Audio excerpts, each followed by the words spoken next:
If ever the future of God's kingdom stood on a knife edge, the beginning of 2 Kings 11 is that moment.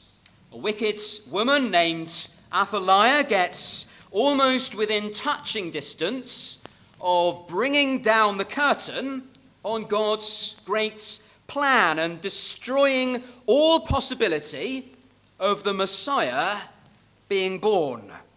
From a human perspective, it looked like all God's purposes were doomed. The hopes of the kingdom hung by one slender thread, and Athaliah almost cut her way right through it and brought God's promises crashing down to nothingness. But the words almost is critical there. She gets so near, but ultimately fails. She gets so close, but disaster gets averted in the end. That had to be the case, of course, because you can't ever win against God and overturn his program. But sometimes things can get ever so bleak and dark, and the light looks like it might go out completely. Now, all the way back in 2 Samuel 7, God had guaranteed to King David an everlasting dynasty. He made a binding covenant with him, promising that his throne would be established forever. His line would never be broken. Ultimately, Jesus Christ would be born into that line, and of his kingdom there would be no end. But here in 2 Kings 11, over 100 years after that promise made to David, the line looked set to be destroyed. David's descendant Ahaziah had been king in the land of Judah, but now he's been killed. That in itself isn't a problem because he has sons to take his place. But then this evil woman, Athaliah, rises up and seizes the opportunity to take the crown for herself. And she sets about destroying all Ahaziah's sons and all David's other descendants. Her aim is to exterminate every last one of them so that David's dynasty will be over for good and she can reign instead. And it almost works. But one son escapes. One son gets hidden away, and so the kingdom survives. The hope endures. The messianic line remains intact, but only just. Joash lives, goes on to father a son, and the family tree that will lead to Jesus Christ continues. So God maintains his kingdom despite every attack and onslaught against it. That's the big lesson of 2 Kings 11. So let's delve into some of the detail and see what we find here. And we can note firstly in verses 1 to 3 the fearlessness God uses. How does he maintain his kingdom in this instance? Through the bold, risky, valiant action of one determined woman. It's about 840 BC, and God's people are divided into 2 separate kingdoms. In the north, there's Israel, where the house of Ahab has ruled, and false religion has flourished there, the worship of the pagan gods Baal. And down in the south, there's Judah, where the house of David still reigns. But sadly, Baal worship has infected this southern kingdom now as well. The 2 royal houses, that of Ahab and that of David, had been joined together through marriage. Ahab's daughter, this woman Athaliah, had married David's heir, Joram of Judah. And through Athaliah's influence, this false worship had gained a foothold in Judah. Joram had since died, and his and Athaliah's son, Ahaziah, had taken the throne, and he carried on all the Baal worship. But as we read in chapters 9 and 10, a man called Jehu had arisen and shaken things up rather dramatically. He had killed both Israel's king and Judah's king, and he had stamped out Baal worship from the northern kingdom. And you can imagine how enraged and alarmed Athaliah must have been. She's a committed Baalite, a fanatical adherent to this false religion, just like her mother Jezebel.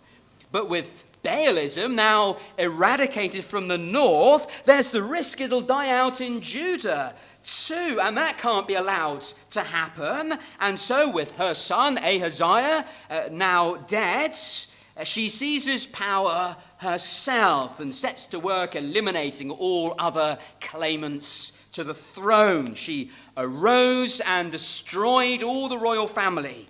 We read in verse 1, literally the royal seed. And that's pretty cold and ruthless when you think about it. Wiping out any family would be a horrible thing to do. But these are her own relatives. She, remember, had married into David's house. Ahaziah, the king who just died, had been her son. So among those she was killing would have been her own grandchildren. Such are the extraordinary, hideous lengths she goes to secure the throne for herself, either out of pure lust for power, or perhaps more likely the religious zeal coursing through her veins, as she's aiming to remove the risk of any Yahweh worshipper being crowned.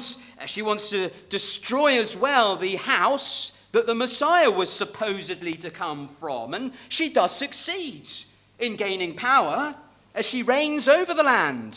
The end of verse 3 tells us. But what she doesn't manage to do is wipe out all the royal family.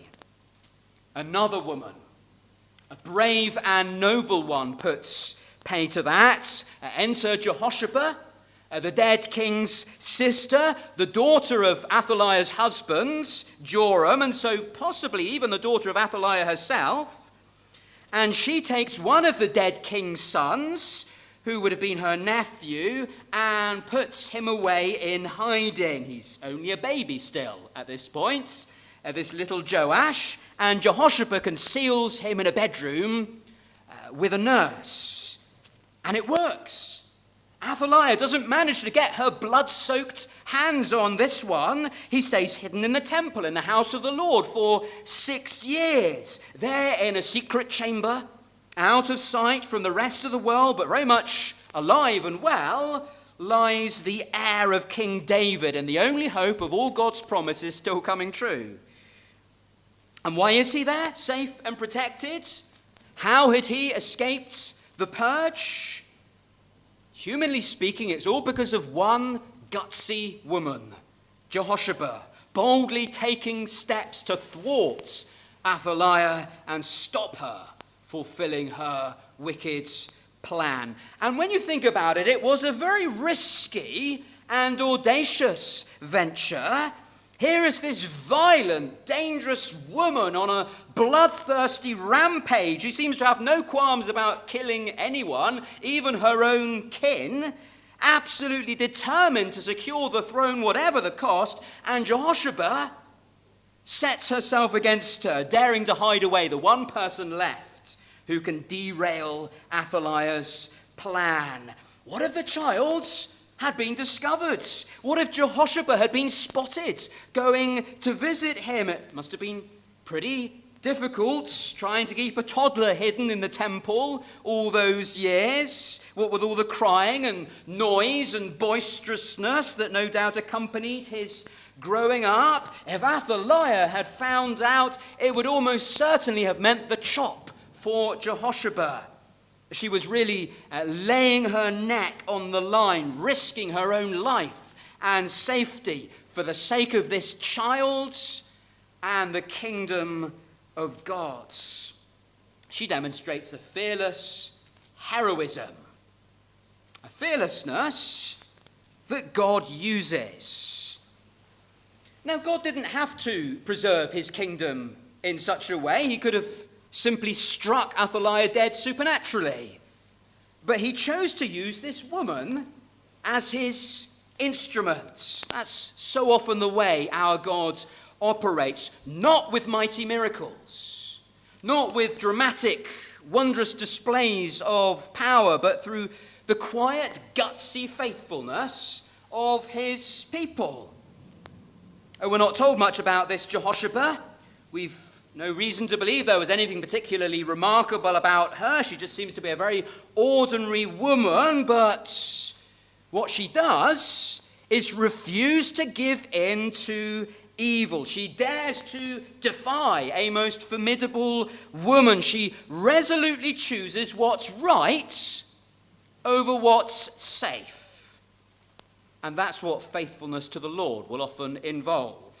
Not taking the easy option, but choosing the risky, hazardous path. Because what's right matters more than our own well-being and comfort and convenience. The future of God's kingdom is more important in her eyes than maintaining an easy life. The principle she lives by is not stay safe, but fear God rather than men or women. And that's the principle you and I need to be living by as followers of Jesus. Faithfulness may well involve sticking your neck out, risking your own ease, reputation, job security, freedom, or even your life, but seeing that as worth it if it furthers the cause of God and his truth. The great temptation for many of us, particularly as being a Christian perhaps becomes more costly, is to fall into cowardice, staying silent, keeping our heads down, not speaking out, not standing up for what's right, letting evil go unchallenged. We need a healthy dose of Jehoshaphat-like fearlessness. It's such risk-taking fearlessness that God uses to maintain and forward his kingdom in this world. The kind of fearlessness seen in so many of the martyrs and missionaries and reformers who sought God's kingdom and his righteousness above their own safety and good. It's something Paul commended another woman for, together with her husband, in Romans 16, 3 and 4, Priscilla and Aquila, who risked their own necks for my life, he says. Where does such fearlessness come from? Is it just the result of having a naturally bold and forthright disposition? No, it comes from another good, positive, healthy type of fear, which drives out the bad kinds. Fear of the Lord. That is, perceiving his greatness, standing in awe of the one who is greater than all human rulers and threats and powers, seeing him who is invisible and letting the consciousness of him put everything else into perspective. When you see God as big, God as sovereign, God as high over all and in control, then the Athaliahs of this world seem so feeble in comparison.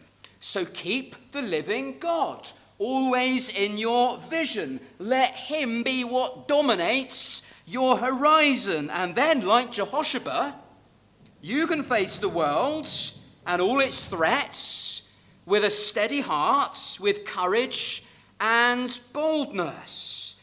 And however small and insignificant you might feel, God can use you mightily. Then note, secondly, in verses 4 to 16, the foiling God achieves. However many times evil raises its head, whatever new forms and guises it takes, it's always a lost cause in the end, a futile endeavor given who it is that reigns on high. Here's the latest in a long, long run of violent villains who set themselves against the living God and whoever might be his chosen seed. In the past, there has been Cain rising up against Abel, Esau against Jacob, Pharaoh against the Israelites, Saul against David, and now here is Athaliah setting her will upon destroying the chosen line, the line of promise. And behind all this lies Satan, the evil one, who ever since that announcement in the Garden of Eden that one of Eve's descendants would crush his head, has been trying to strike down the Lord's anointed ones. But every new attempt turns out to be a failure. Here it looked like Athaliah had won. For 6 years she has reigned over the land of Judah, and as far as most of the population knew, David's house was no more. His dynasty was over. It looked like evil had triumphed. But then, one unforgettable day, there's this dramatic revelation. Jehoiada the priest, Jehoshaphat's husband, according to 2 Chronicles 22, brings various captains to the temple, swears them to secrecy, and produces the rightful heir to the throne, a son in David's line, this little 7-year-old boy, Joash. Can you imagine what a joyful shock it must have been to them? Hope was revived. The royal house had endured. The promise made to David was alive and intact. And Jehoiada sets out his plan to restore the kingdom, while those scheduled for guard duty should be at their posts as usual. The other divisions who are currently off duty should form a guard around the temple to protect little Joash, the rightful king. And the captains follow the plan, and spears and shields are handed out, King David's, that had been kept there in the temple. And there the guards stand all the way round from the south to the north and around the altar, this impenetrable wall of protection for Joash.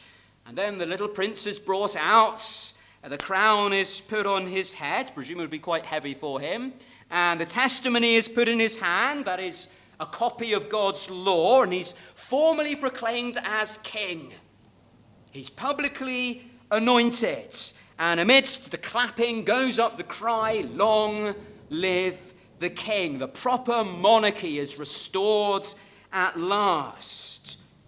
And the usurper, Athaliah, hears all this commotion and hurries into the temple. And can you imagine her rage and dismay when she beholds this scene confronting her there? There's one of David's descendants, the one who got away, living and breathing right there in front of her, standing in the customary royal manner by the pillar. And there are all these enthusiastic supporters round about him. Captains and trumpeters and ordinary people have come along to watch proceedings as well. And they're full of loud rejoicing. What horror must have filled her heart to see the power slipping away through her fingers. She tears her clothes in fury and distress and actually cries out, "Treason, treason," when of course she's actually the one who had committed the real treason. Her dream is in tatters, her plan is in ruins, and now Jehoiada commands her execution, not in the house of the Lord, but outside. So she's seized and taken out and put to death. Her unrighteous reign is over. It's yet another example of what happens repeatedly when evil sets itself against God. God foils it, frustrates it, brings it down to nothing. No power that could ever rise up in all the universe is ever truly a threat to his plan. or his kingdom. Listen to what Psalm 2 says. The kings of the earth set themselves, and the rulers take counsel together against the Lord and against his anointed. And what's God's response? He who sits in the heavens shall laugh. The Lord holds them in derision. Do they seriously think they're a match for the Almighty? Do they actually believe they could undermine the purposes of the supreme and sovereign Creator?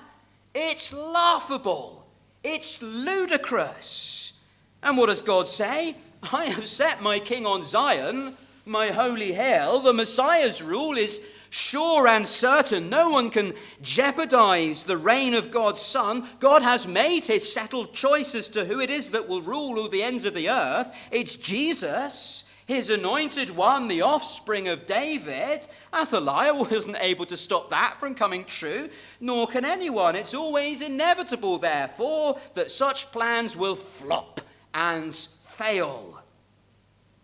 And yet, again and again, new people rise up, intent on opposing God's settled plan and trying to frustrate it.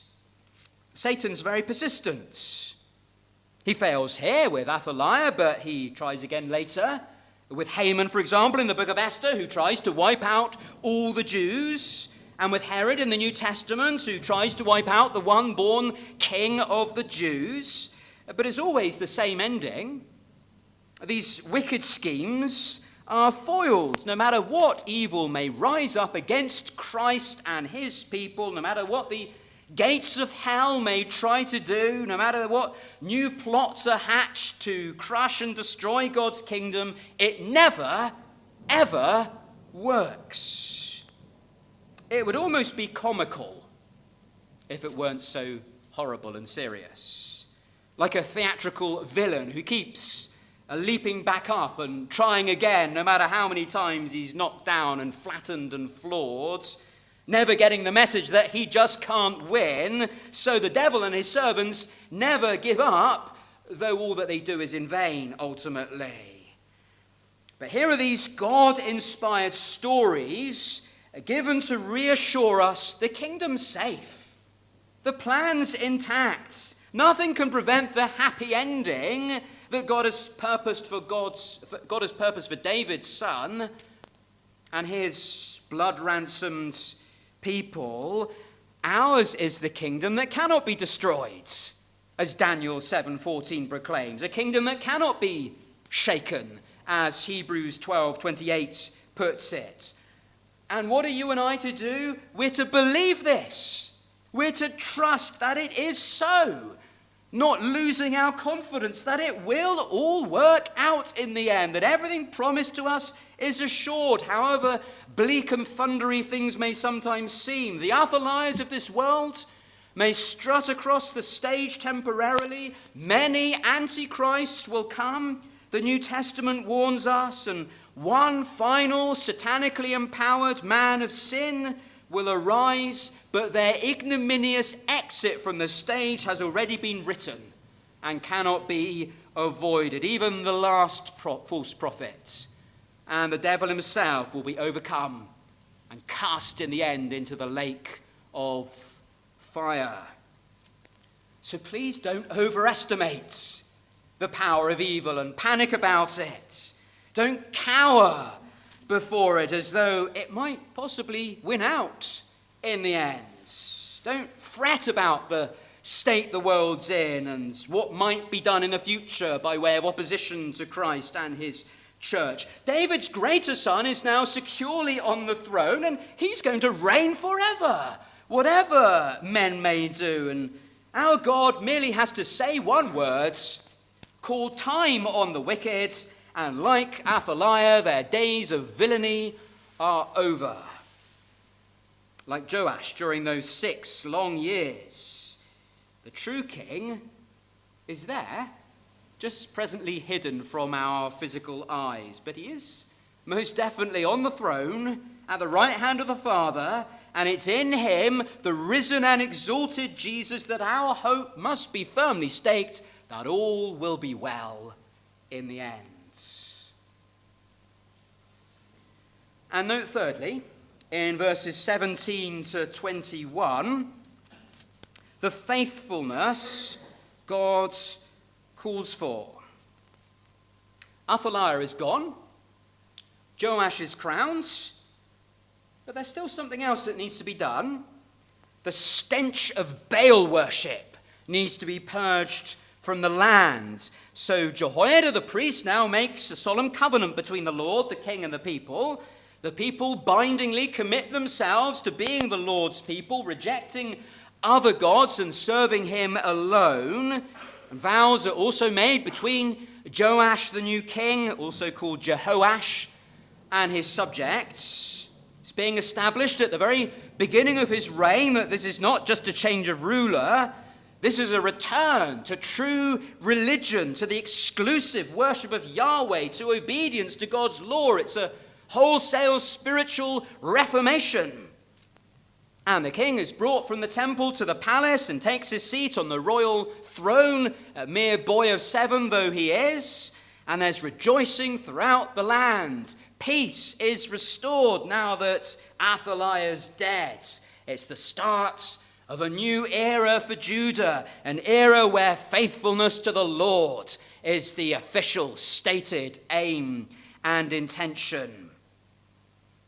And look in verse 18 at what such faithfulness involved. It involved destruction.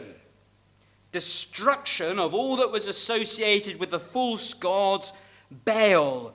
The house of Baal is torn down, we're told, similar to what had happened in the northern kingdom under Jehu.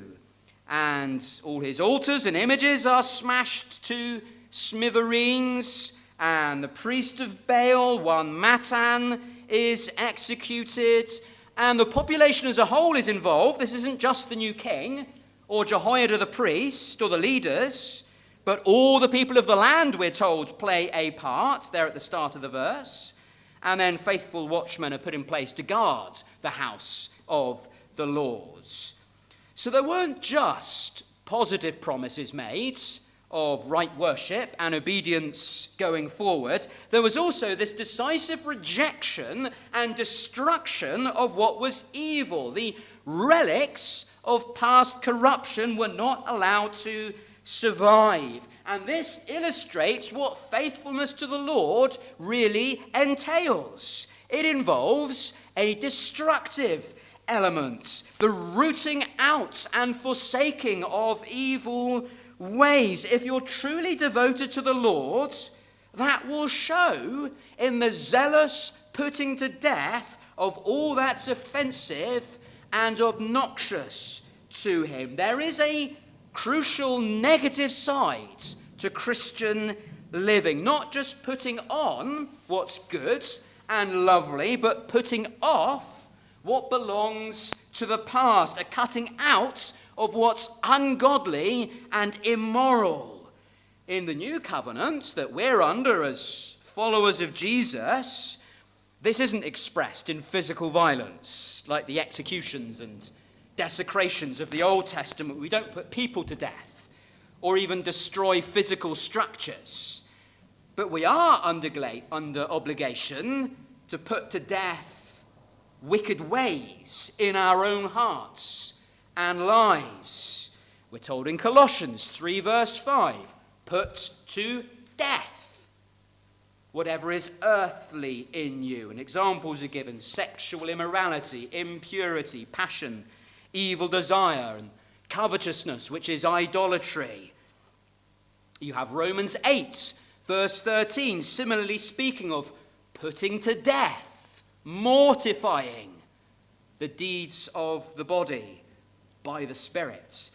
Galatians 5:19 to 21 talks about the works of the flesh, which are to be discarded, including things like idolatry, sorcery, hatred, envy, and drunkenness. You cannot be at peace with such things if you are a Christian. Like the altars and images of Baal, they need to be attacked and thrown down and smashed up. There's to be this zealous campaign in our souls against these ugly elements of the old regime when we belong to the evil one. That's part and parcel of authentic Christian discipleship, mortifying these harmful, God-displeasing passions and behaviors. There's another dimension to this sin purging as well. We're to expel from the church those who cling to ungodly and immoral ways, the New Testament tells us. Purge the evil person from among you, we read in 1 Corinthians 5, in the context of a church member bringing discredit to the gospel by persistence in an incestuous relationship. Purge not in the sense of executing, but putting out of the fellowship. Now that may go against our social and cultural instincts, but the Lord is quite clear. We have this obligation to remove the unrepentant from our midst. And not simply anyone who sins, or there wouldn't be any of us left, but those who abide in sin, who walk in sin as the settled course they're defiantly sticking to and refusing to repent of. Those confronted by their sin, who refuse to listen to the church, Jesus says in Matthew 18:17, should be treated like a Gentile or a tax collector. Put out of the fellowship, in other words, excommunicated. This is what faithfulness to the Lord involves. Both individually and collectively as churches, we need to be intolerant towards sin and to be forthright in opposing it. Now, of course, for the repentant, there is forgiveness and restoration. And for those struggling with a particular sin but committed to fighting it, there's to be compassion and patience. But what there must not be is any sense that sin doesn't matter, that grace means it's no big issue, that we can be relaxed and chilled about what God hates and abhors. Jesus suffered on the cross, bearing our sins there, with the specific aim and intention that we might die to sin and live for righteousness instead. That's what Peter says in 1 Peter 2:24. God's grace, Titus 2:11 and 12 tells us, trains us to renounce ungodliness and worldly passions and to live self-controlled, upright, godly lives. Jesus gave himself, that chapter goes on to say, to redeem us from all lawlessness and to purify for himself a people who are zealous for good works. Do not claim to love Jesus. Don't claim to be someone who appreciates grace. Don't claim to be someone who cherishes the death of Jesus on the cross for you and then be complacent about the sin that took him to that cross, the sin that still remains in your life. Faithfulness to God involves you going on a mission of destruction, the earnest, zealous rooting out of whatever's disobedient and impure and carnal in your life. So what is it that you need to be destroying in your own life? Is there perhaps some little sin or big sin that you've become rather too tolerant of, that you're letting live and actually nurturing and cherishing, a bit like finding a pest in your home, but it's such a cute, sweet-looking mouse that you become attached to it and you can't quite bring yourself to get rid of it in the end? It might be a harbored jealousy against someone. You just can't let go of it. Or a pattern of lying or resentment towards a fellow believer, or adulterous fantasies, or a disrespectful attitude towards parents, or a habit of bad-mouthing others behind their back, or the use of pornography, or drinking too much when you're out in company with friends. Whatever it is, if it's contrary to God's commands, it needs to go.